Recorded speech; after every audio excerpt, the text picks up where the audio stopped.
त्याच्यानंतर व्हर्च्युअलायझेशन म्हणजे काय, ठीक आहे.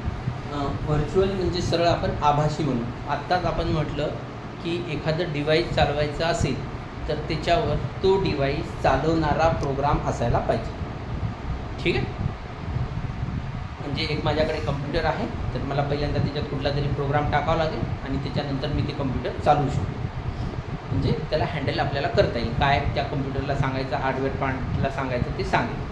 म्हणजे तो एक प्रोग्राम टाकल्यानंतर त्याच्यात मला दुसरा प्रोग्राम टाकताच येणार. पण आता ही नवीन टर्म आहे की ज्याला व्हर्च्युअलायझेशन म्हटलेलं आहे. आभासी, व्हर्च्युअल म्हणजे आभासी, म्हणजे जी ॲक्च्युली नसते पण आपल्याला वाटते आहे. तर त्याच्यात कसं की या मशीनमध्ये मग सगळ्या गोष्टी टाकून देतो. म्हणजे तिन्ही ऑपरेटिंग सिस्टीम म्हणून आत्ताचं आपण म्हणायचं झालं तर याच्यातच तुम्हाला लिनक्स पण टाकून देता येईल, त्याच्यातच तुम्हाला मॅक OS म्हणजे मॅकिंटॉश ऑपरेटिंग सिस्टीम जी ॲपलची आहे ती पण टाकून देता येईल आणि विंडोजची पण टाकून देता येईल. आणि मग एक व्हर्च्युअलायझेशन सॉफ्टवेअर असेल, इकडले हे आपले क्लायंट कम्प्युटर आहे. हे व्हर्च्युअलायझेशन सॉफ्टवेअरला अशी जशी आपण रिक्वेस्ट केली, अरे मला लिनक्सचा इंटरफेस दे, तर सरळ सरळ तुम्हाला त्याच कम्प्युटरवर लिनक्स चालू आहे असं दिसेल. किंवा तुम्हाला विंडोजचा इंटरफेस पाहिजे, मग याच्यावरच विंडोज चालू आहे असं दिसेल. तर या एकाच कम्प्युटरवरून जिथं ते मेन सर्व्हर आहे तिथून तुम्हाला त्या कम्प्युटरवर विंडोज पण वापरता येईल, त्याच्यात पाहिजे असेल तर ॲपलची ऑपरेटिंग सिस्टीम पण वापरता येईल, पाहिजे असेल तर लिनक्स पण वापरता येईल. तर त्याला म्हटलं जाते व्हर्च्युअलायझेशन. म्हणजे व्हर्च्युअलायझेशन म्हणजे in which a single physical computer can support multiple operating system that operate independently म्हटलेलं आहे. एकच कम्प्युटर एकापेक्षा जास्त ऑपरेटिंग सिस्टीमला सपोर्ट पण करतो आणि तो सेपरेटली, प्रत्येक ऑपरेटिंग सिस्टीम सेपरेटली ऑपरेट होते किंवा आपल्याला सेपरेटली त्याच्यावर आहे असं वाटते. तर this approach is called virtualization. When a single physical computer run a special program known as virtualization software, त्याला virtualization एक सॉफ्टवेअर लागेल ते त्याच्यात असेल. It operates through it where two or more separate and independent computer known as a virtual machine. त्या मशीनला, एकापेक्षा जास्त मशीनला तुम्ही वापरता तर तिला व्हर्च्युअल मशीन्स म्हणता येईल. आणि जे प्रोग्राम आहे तर त्या किंवा ही जी टर्म आहे तर त्याला आपण व्हर्च्युअलायझेशन म्हणतो. त्याच्यानंतर बटवन लास्टमध्ये आहे युटिलिटी. तर इथपर्यंत आपण बघितलं त्या कम्प्युटरला आपण ऑपरेट करा. आता ऑपरेट करण्यासोबतच आपल्याला आणखीन काही सुविधा प्रोग्राम भेटतात. युटिलिटी म्हणजेच एक्स्ट्रा जास्त फॅसिलिटी भेटतात आपल्याला, तर त्यालाच म्हटलेलं आहे युटिलिटी. युटिलिटीजमध्ये मग सगळ्यात पहिली युटिलिटी आहे ट्रबल शूटिंग युटिलिटी किंवा त्याला डायग्नॉस्टिक प्रोग्राम म्हटलेला आहे. तर ट्रबल शूटिंग युटिलिटीचं काय काम आहे, that recognize and correct the problem ओळखतात आणि त्यांना दुरुस्त करणारे जे प्रोग्राम आहे तर त्यांना तुम्ही सरळ सरळ ट्रबल शूटिंग प्रोग्राम म्हणू शकता. मग ॲक्च्युली प्रॉब्लेम होतात कधी, तर जेव्हा आपण कम्प्युटर चालू करतो तेव्हा आत्ताच म्हटलं की आपल्याला थोड्या वेळ थांबावं लागतं. थोड्या वेळ थांबतो कशासाठी, की पर्टिक्युलर फाईल हँडल करून देण्यासाठी जे काही प्रोग्राम्स लागतात ते असे ओपन करून ठेवून देतात. आणि जेव्हा आपण सेटडाऊन करतो तेव्हा हे सगळे ओपन केलेले प्रोग्राम तो आधी बंद करतो आणि नंतर तुमचं कम्प्युटर बंद होते. पण कधी कधी असं होते की सगळे प्रोग्राम ओपन असतात आणि पॉवर सप्लाय ऑफ झाला. तर पॉवर सप्लाय ऑफ झाला तर काय, ज्या बाहेर फाईल आहेत त्या तशाच राहिल्या आणि तुमचं कम्प्युटर बंद झालं. हे बाहेरच्या फाईल म्हणजे जे मांडून ठेवलेल्या फाईल होत्या त्या अशा फाईल होत्या की जे तुमचं कम्प्युटर हँडल करून देत होत्या. मग आपलं कम्प्युटर हँडल करणाऱ्याच फाईल डिस्टर्ब झाल्या किंवा त्या करप्ट झाल्या तर तुमचं कम्प्युटर व्यवस्थित हँडल होणारच नाही. मग ट्रबल शूटिंग प्रोग्रामचं काय काम आहे, नेक्स्ट टाईम जेव्हा पॉवर येते तेव्हा काय करते ते की हे पहिल्यांदा त्या ज्या ओपन असलेल्या फाईल आहेत त्याच्यातल्या कुठल्या करप्ट झाल्या का, त्याच्यामध्ये काही चेंजेस झाला का हे पहिल्यांदा डिटेक्ट करते.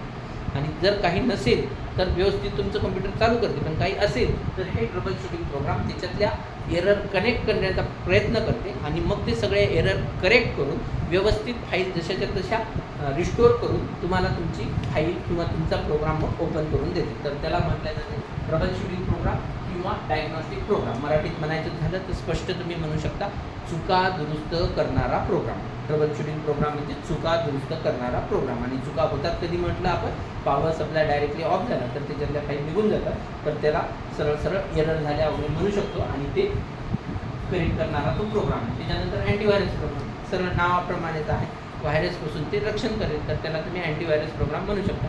त्यात एक दोन गोष्टी सांगायच्या झाल्या तर एक एक्झाम्पल देऊन आपण म्हणू शकतो की जसं कोरोना काळामध्ये अँटीव्हायरस लस घेतली आपण, ठीक आहे. म्हणजेच आपल्या बॉडीमध्ये अँटीबॉडीज तयार झाल्या आणि त्या अँटीबॉडीजला ओळखायला येत होतं की हा कोरोनाचा व्हायरस आहे. आणि मग तो तसा व्हायरस आला तर ते अँटीबॉडीज त्याला रिपेल करतो, म्हणजे बाहेर थांब म्हणत होते, आपल्या बॉडीमध्ये त्याला जाऊ दिले नाही त्यांनी. तर तसंच कम्प्युटरचा अँटीव्हायरस प्रोग्राम सेम तेच काम करेल, that guards your computer system against the virus. आता कम्प्युटरचा व्हायरस म्हणजे आता कोरोनासारखा काही जीव वगैरे नसतो एखादा मल्टीपल, तो पण एक प्रोग्रामच असतो. कोणीतरी आगाऊ मुलांनी तयार केलेला तो एक प्रोग्रामच असतो जो कम्प्युटरमध्ये गेल्यानंतर अनवॉन्टेड चेंजेस करतो. म्हणजे एखादा जीव आपल्या बॉडीमध्ये गेल्यानंतर अनवॉन्टेड चेंजेस करत असेल तर त्याला आपण त्या बॉडीचा व्हायरस म्हणू शकतो. काही पण, जसं कोरोना झाल्यानंतर लोकांना ताप येत होती, घसा कचकच करत होता, सर्दी होत होती वगैरे वगैरे, नंतर श्वास घ्यायला पण त्रास होत होता, हे त्या कोरोनाचे लक्षण होते. तर कम्प्युटरच्या व्हायरसचे वेगवेगळे लक्षणं राहतील, जसा तो प्रोग्राम असेल तसं ते राहील. म्हणजे काही डुप्लिकेट प्रोग्राम तयार करेल, काही डुप्लिकेट फाईल तयार करेल, काही प्रोग्राम असे राहू शकतात की त्या फाईलमध्ये जाऊन काही चेंजेस करेल, काही प्रोग्राम असे राहतील की फाईल डिलीटच करून टाकतील तुमची, करेक्टच करून टाकतील वगैरे वगैरे, जसे काही प्रोग्राम असतील तसे. आणि सगळ्यात महत्त्वाचं ते प्रोग्राम मग ॲटोमॅटिक तयार होत असेल का, की कोणी तयार करत असेल, कोणी तयार करत असेल. व्हायरस प्रोग्राम तर कोणी विकत घेणार नाही ना, तयार करायला त्याला खूप मेहनत पण लागत असेल, कारण की तो मनानेच काम करणार आहे. सांगितल्यानंतर काम करणारा प्रोग्राम पण तयार करायला मेहनत लागते. व्हायरस प्रोग्राम तर असा आहे की तो मनानेच काम करणार आहे न सांगता, म्हणजे त्याला तर तयार करायला आणखी मेहनत लागत असेल. मग कोण तयार करत असेल, विकत पण कोणी घेत नाही, मेहनत पण लागायली, हुशार पण लागते. व्हायरस प्रोग्राम कोणी पण तयार पण नाही करू शकत. कोण करत असेल, हॅकर्स म्हणू आपण, किंवा आगाऊ लोक. ठीक आहे, म्हणजे काही समाजात अशी पण लोक आहेत की ज्यांना असं वाटते आपल्यामुळे दुसऱ्यांचं काहीतरी नुकसान झालं पाहिजे, त्याच्यात त्यांना जास्त आनंद होतो, त्याला आसुरी आनंद म्हटल्या जाते. म्हणजे अगदी गाव पातळीपासून इंटरनॅशनल लेवलपर्यंत आहे. कालचं उदाहरण द्यायचं झालं तर त्या अतिरेक्यांनी फिरायला गेलेल्या लोकांना गोळ्या घालून मार. आता त्यांना मारलं तर त्यांना हे पण माहिती आहे की आपण नाही पकडू जाऊ, आपल्याला मारल्या जाईल वगैरे वगैरे, पण त्यांना याच्यात जास्त खुशी की मी मेलो तर मेलो, मी त्या 27 लोकांना घेऊन मरायलो आहे ना. तर त्याला आसुरी आनंद म्हटल्या जाते. तर अशीच लोक जे आहेत ते व्हायरस बनवतात, ज्यांना असं वाटते माझा वेळ गेला तर गेला, माझं डोकं खर्च झालं तर झालं, पण माझ्यामुळे लोकांचे कम्प्युटर खराब झाले पाहिजे. तर असे प्रोग्राम म्हणजेच ते व्हायरस प्रोग्राम इंटरनेटवरून येतील, इकडून तिकडे पेनड्राईव्हमधून येतील, कुठेही एका ठिकाणी असल्यानंतर सगळ्यात पहिली कमांड तर तीच राहील की तू मनाली कॉपी होऊन जा, आणि ते कॉपी झाल्यानंतर त्याचं काम ते चालू करतो. ठीक आहे, मग असे प्रोग्राम आपल्या कम्प्युटरमध्ये जाऊ नये किंवा तसे आले तर अँटीव्हायरस प्रोग्राम आपण आपल्या कम्प्युटरमध्ये टाकून ठेवू शकतो. तर त्याला म्हटलं जाते अँटीव्हायरस. म्हणजे तो प्रोग्राम आधीच अँटीव्हायरस प्रोग्राम माझ्या कम्प्युटरमध्ये टाकून ठेवला तर त्याचा व्हायरस प्रोग्राम आला की तो त्याला डिटेक्ट करेल, जसं कोरोनाची अँटीबॉडीज म्हटलं, डिटेक्ट करेल आणि त्याला तो येऊ देणार नाही, बाहेर थांब, आणि मग आपलं कम्प्युटर व्यवस्थित चालेल. तर त्याला म्हटले आहे antivirus program that guards your computer system against the virus. त्याच्यानंतर अनइन्स्टॉल कशाला म्हटले जाते, मोबाईलमध्ये असते पाहिजे नाही ते ॲप आपण अनइन्स्टॉल करतो. तर अनइन्स्टॉल आणि डिलीट दोन्ही सेमच आहे का, हां नाही. जो कॉपी आणि इन्स्टॉलमध्ये फरक आहे तोच डिलीट आणि अनइन्स्टॉलमध्ये फरक आहे. तर कॉपी होणे म्हणजे काय आणि इन्स्टॉल होणे म्हणजे काय. तर एखादा ॲप मोबाईलमध्ये तुम्ही जेव्हा घेता तेव्हा सगळ्यात पहिले डाउनलोडिंग मेसेज येतो. ठीक आहे, म्हणजे त्या प्ले स्टोअरवर ते ॲप असते, प्ले स्टोअरच्या सर्व्हरला ते ॲप असते, आणि तुम्ही प्ले स्टोअरवर गेले, सर्च म्हटलं, डाउनलोड म्हटलं की त्या प्ले स्टोअरवरून ते गोल जोपर्यंत डाउनलोडिंग मेसेज आहे ते म्हणजे प्ले स्टोअरच्या सर्व्हरवरून तुमच्या कम्प्युटरवर डाउनलोड होणे, म्हणजे कॉपी होणे, तिथून तिथपर्यंत कॉपी झाली.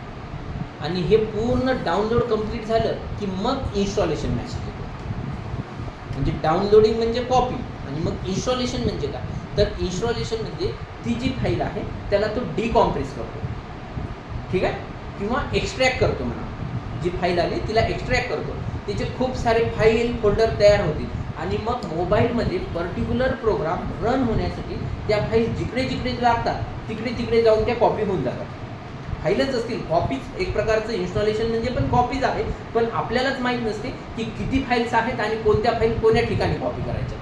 मग ते इन्स्टॉल म्हटलं की हे सगळ्या फाईल एकतर डिकॉम्प्रेस होतात किंवा एक्स्ट्रॅक्ट होतात, आणि जिकडे जिकडे मोबाईलच्या फोल्डरमध्ये लागतात तिकडे तिकडे जाऊन ते कॉपी होतात, आणि मग ते प्रोग्राम आपण हँडल करू शकतो.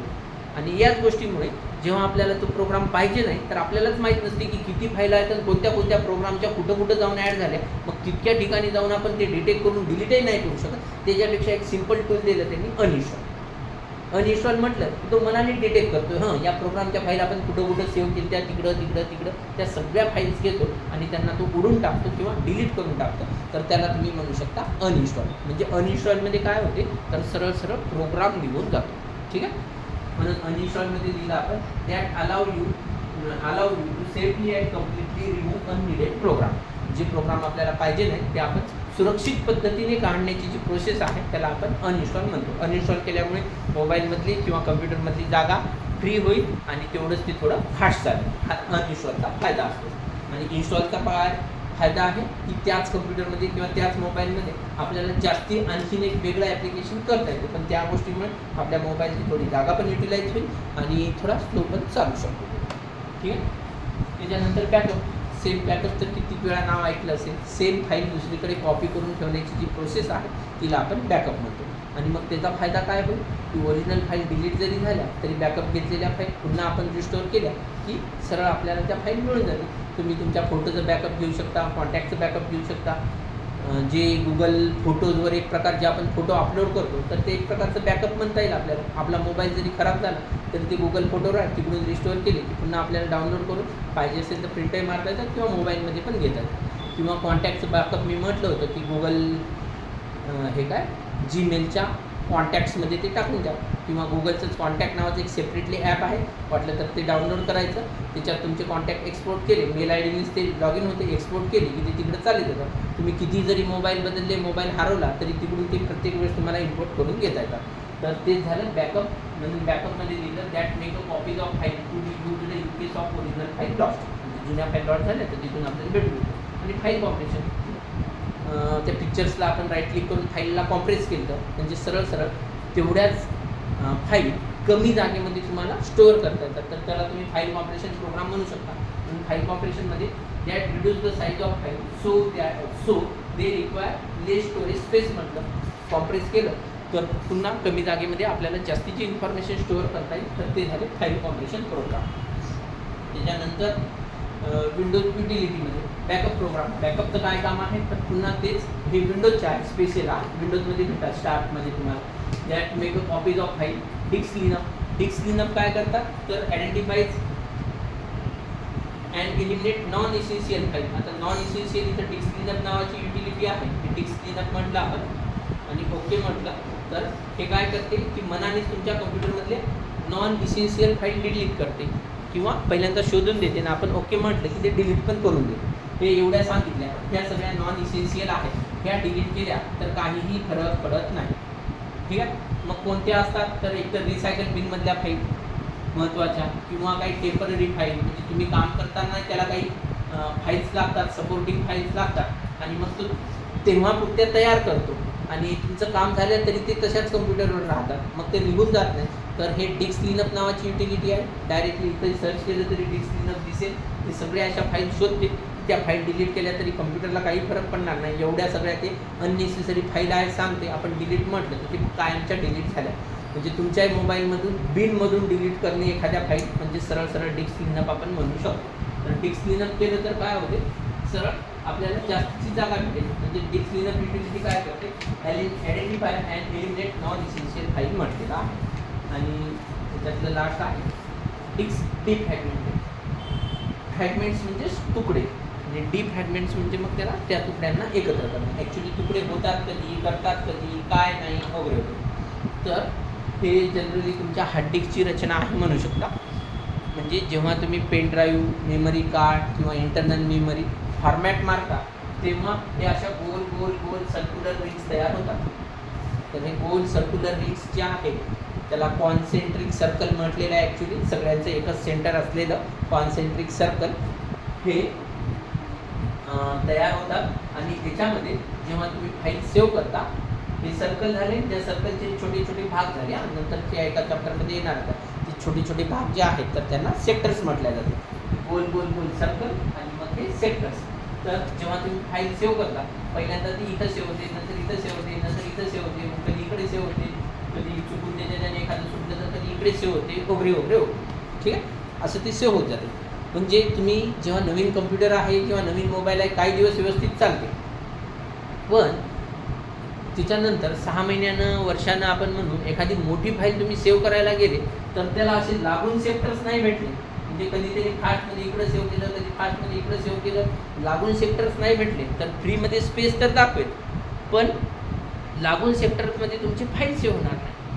मग त्याच्यासाठी त्याला काय करावं लागेल की तुमच्या फाईलचे तुकडे करावे लागेल, म्हणजेच फ्रॅगमेंट्स करेल ते, आणि हे फ्रॅगमेंट्स त्याला जिकडे जागा भेटली तिकडे ते सेव्ह करून टाकेल. फायदा हा राहील की तेव्हापुरती तुमची फाईल सेव्ह होईल, पण त्याचा तोटा हा राहील की नेक्स्ट टाईम तुम्ही फाईल ओपन म्हटलं की ती पटकन सापडणार नाही. ठीक आहे, म्हणजे शोधायला त्याला वेळ लागेल, त्याला सगळे ते फ्रॅगमेंट्स गोळा करावं लागतील, त्याला रिफॉर्मॅट करावं लागेल आणि मग ती फाईल तुमची ओपन करून देईल. म्हणजेच जे कम्प्युटर सुरुवातीला फास्ट चालते ते 6 महिन्यांनी, वर्षांनी, 2 वर्षांनी मोबाईल म्हणा स्लो होण्याचं कारण हे की खूप सारे फ्रॅगमेंट्स तयार होतात. मग डिस्क डिफ्रॅगमेंटचं काय काम आहे तर सरळ डिस्क डिफ्रॅगमेंट्समध्ये आपण म्हणू शकतो locate and eliminate unnecessary fragment and rearrange the file. त्याला रिअरेंज करतो, rearrange file unused disk space, जी रिकामी जागा आहे तिकडे त्याला रिअरेंज करून व्यवस्थित ठेवतो. डिस्क डिफ्रॅगमेंट म्हणजे सरळ सिंपल एक्झाम्पल देता येईल आपल्याला, ते आपण एक पुस्तकाचं आपलं कपाट असते किंवा खाना असते ते आवरणे म्हणजे डिस्क डिफ्रॅगमेंट म्हणू शकतो. म्हणजे तेवढ्याच जागेत व्यवस्थित रचून ठेवणे. जे व्यवस्थित ठेवतात त्यांना पटपट सापडत असतील, पण काही जणांना अशी सवय असते म्हणून आपण की स्कूलमधून आलं की नोटबुक फेकून दिली त्याच खाण्यात, ट्युशनहून आलं की पुन्हा नोटबुक तिकडे ट्युशनची वेगळे तिथंच टाकली, आणखीन बुक तसेच टाकले, त्याच्यानंतर आणखीन वर्कबुक किंवा गाईड्स वगैरे असतील ते पण त्याच्यातच टाकले. 2-4 दिवस काम चालते आपलं, 10-15 दिवसही चालते, पण 15-1 दिवसांनी कधी असं होते मग की एखादं मॅथच्या ट्युशनला जायचं, मॅथचं नोटबुकच सापडत नाही. मग आपल्याला लक्षात येते यार खूप पसारा झाला, हा आवरावा लागतो. तर आवरणी म्हणजे डिफ्रॅगमेंट्स म्हणू शकतो. म्हणजे त्याच्यात आपण काय करतो, सगळे बाहेर काढतो. तसंच कम्प्युटर सगळ्याचे फाईल बाहेर काढतो, त्याची जी कमीत कमी त्याला 25% फ्री स्पेस लागते, त्या 25% फ्री स्पेसमध्ये हे सगळ्या फाईल बाहेर काढतो आणि मग आपण मॅथची नोटबुक ट्युशनची नोटबुक एका ठिकाणी, त्याच्यानंतर मग स्कूलचे नोटबुक, त्याच्यानंतर मग बुक, त्याच्यानंतर मग गाईड, असं व्यवस्थित आपण रचून ठेवतो. ठीक आहे, आणि मग ट्युशनचं जे पाहिजे ते आपल्याला व्यवस्थित सापडतं. तर डिस्क डिफ्रॅगमेंट म्हणजे पण तसं की हे सगळ्या फाईल्स बाहेर काढायच्या आणि मग एकाच ठिकाणी जागा तयार करायची आणि मग त्या फाईल व्यवस्थित अशा रचून ठेवायच्या. तर त्याला तुम्ही डिस्क डिफ्रॅगमेंट म्हणू शकता. तर locate and eliminate unnecessary fragments म्हटलं and rearrange the file unused disk space, जी रिकामी जागा आहे तिथं तो अरेंज करतो, तर त्याला डिस्क डिफ्रॅगमेंटेड म्हटलेलं. त्याच्यानंतर युटिलिटी सूट. युटिलिटीज म्हणजे ह्या सगळ्या सुविधा प्रोग्राम म्हटलं आपण, आणि सूट म्हणजे एकापेक्षा जास्त गोष्टी एकत्र करायच्या एकदाच विकायच्या, तर त्याला तुम्ही सूट म्हणू शकता.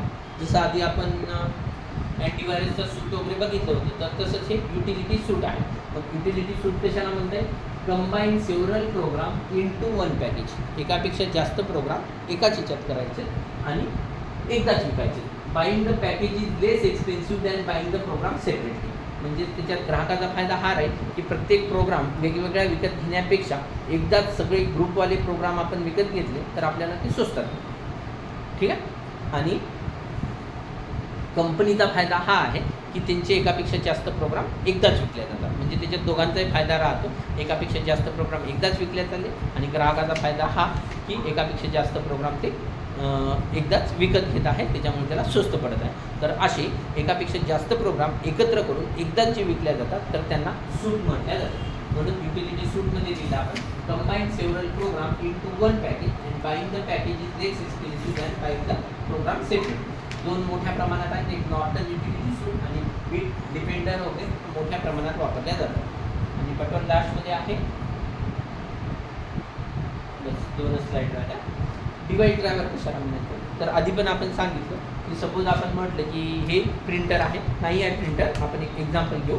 हे प्रिंटर आहे आणि मी ते या कम्प्युटरला कनेक्ट केलं आणि प्रिंट म्हटलं की लगेच याच्यातून प्रिंट होत नसतं. ठीक आहे, कारण की हे एका वेगळ्या कंपनीचं आहे, तिकडून प्रिंट म्हटलं की जे काही सिग्नल याच्यात यायले त्याला काही समजत नाही आणि त्याच्यामुळे मग ते प्रिंट करू शकत नाही. तर जेव्हा तुम्ही मार्केटमधून एखादी नवीन गोष्ट काहीतरी आणता आणि ती तुमच्या कम्प्युटरला कनेक्ट करता तेव्हा त्या डिव्हाइसचा प्रोग्राम त्याच्यात टाकणं जरुरी असते.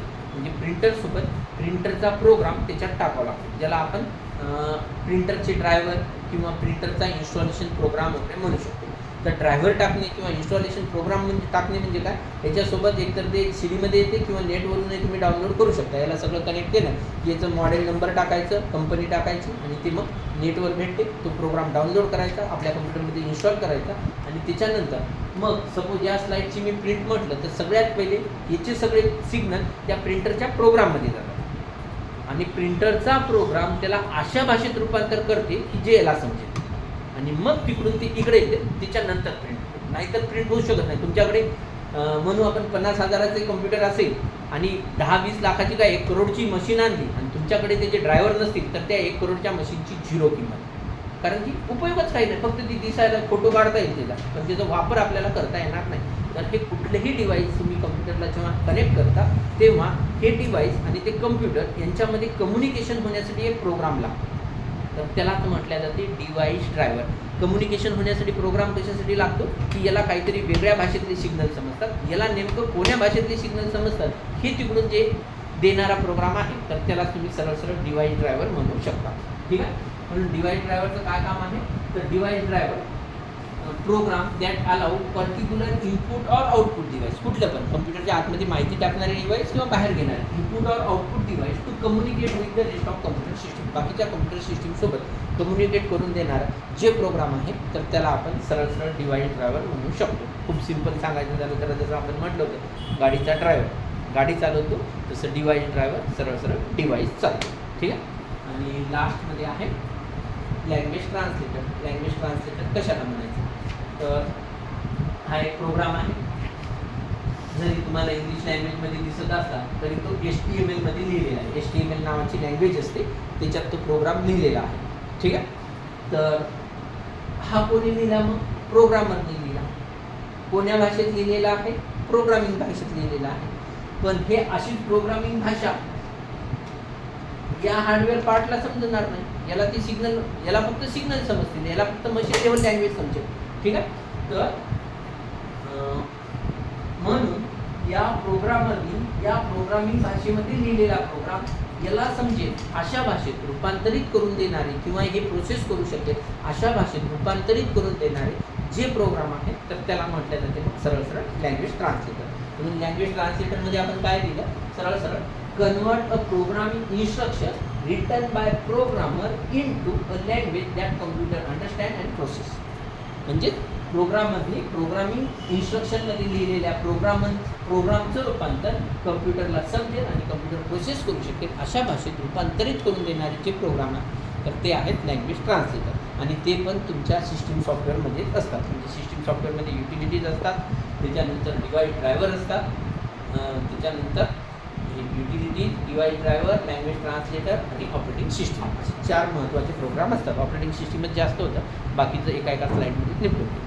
तर हे असं चॅप्टर दिसायला छोटूसं आहे आणि समजून घ्यायला थोडं कठीण आहे. घरी गेल्यानंतर ते वाचावंच लागेल, वेळातला वेळ काढून वाचा. त्याच्या मागचे क्वेश्चन आणि ॲन्सर दोन्ही लिहिण्याचा प्रयत्न करा आणि मग कम्प्युटरवर ते ॲन्सर तुम्ही सॉल्व करू शकता. व्यवस्थित ते घरी जाऊन वाचलं आणि ॲन्सर लिहिले तरच ते समजेल, नाहीतर पुन्हा विसरून जासाल. ठीक आहे.